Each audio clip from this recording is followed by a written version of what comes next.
Well, just when I think I have heard the craziest talk uttered by a human being, someone steps up and says, "Hold my beer and watch this." This week, it was Mara Gay. She is an editorial writer for, wait for it, the New York Times. Yep. She said that she had been visiting on Long Island and was frightened by the sight of pickup trucks and American flags. I was on Long Island this weekend visiting a really dear friend, and I was really disturbed. I saw, dozens and dozens of pickup trucks with, explicatives against Joe Biden on the back of them, Trump flags, and some cases just dozens of American flags, which is also just disturbing because essentially the message was clear. It was, this is my country. This is not your country. I own this. Yeah.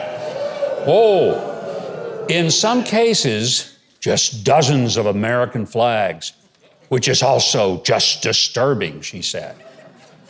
As the conversation on MSNBC turned to the subject of race, Gay said, quote, "I think that as long as they see Americanness as the same as one with whiteness, this is going to be continuing," end quote. She noted that many Americans do not comprehend the real danger posed by whiteness. You get that? She was disturbed by pickup trucks and American flags. I'll bet she'd really freak out checking out the menu at a Cracker Barrel. I'd like to see her. Can you imagine her going to a Lynyrd Skynyrd concert? And let's hope she doesn't accidentally wander into a NASCAR race or a WWE wrestling event. I can't even fathom the pain she'd feel from going to revival meeting at a Pentecostal church or an Oak Ridge Boys show at the Grand Ole Opry. Now, I'm still trying to figure out what she meant when she observed that most Americans do not comprehend the real danger posed by whiteness. Let me explain. Look, I've been white a pretty long time. But I never thought that my mere skin tone was actually dangerous to anybody. Now, if someone's blackness bothers me, it reveals I've got a problem, not the black person. And if someone is bothered by my whiteness, then they have a problem. Look,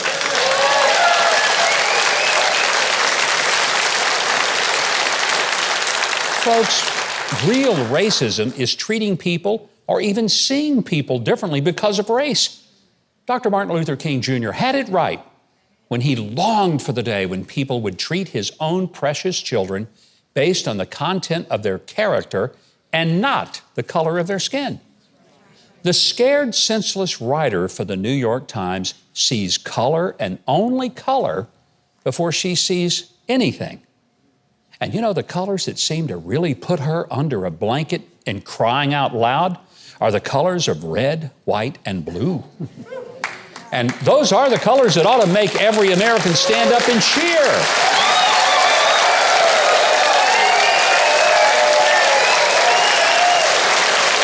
Folks, those are not the colors that ought to make you jump in a closet and curl up in a fetal position. I mean, if whiteness and racism is so prevalent, explain to me, how did a black man named Barack Obama get elected not once, but twice in such a racist country? Let me explain. Blacks make up less than 15% of the American population. Barack Obama got his start on his way to his election by winning the Democrat caucus in Iowa back in 2008, a state which, by the way, is 95% white.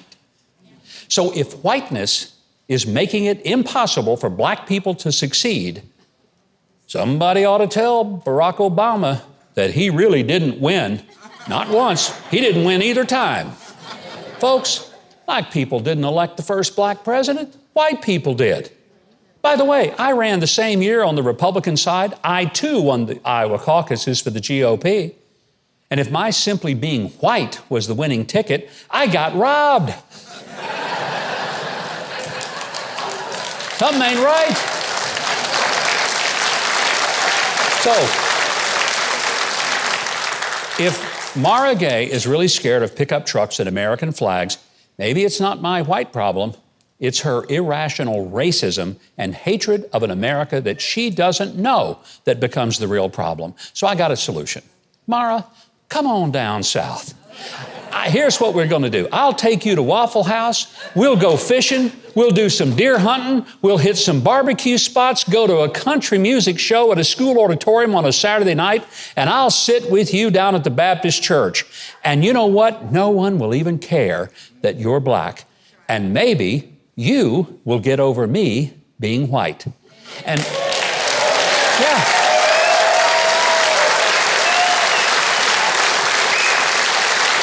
And to top it off, I'll even take you back to the airport in a pickup truck with a radio blaring some George Jones tunes. It will set you free, darling. It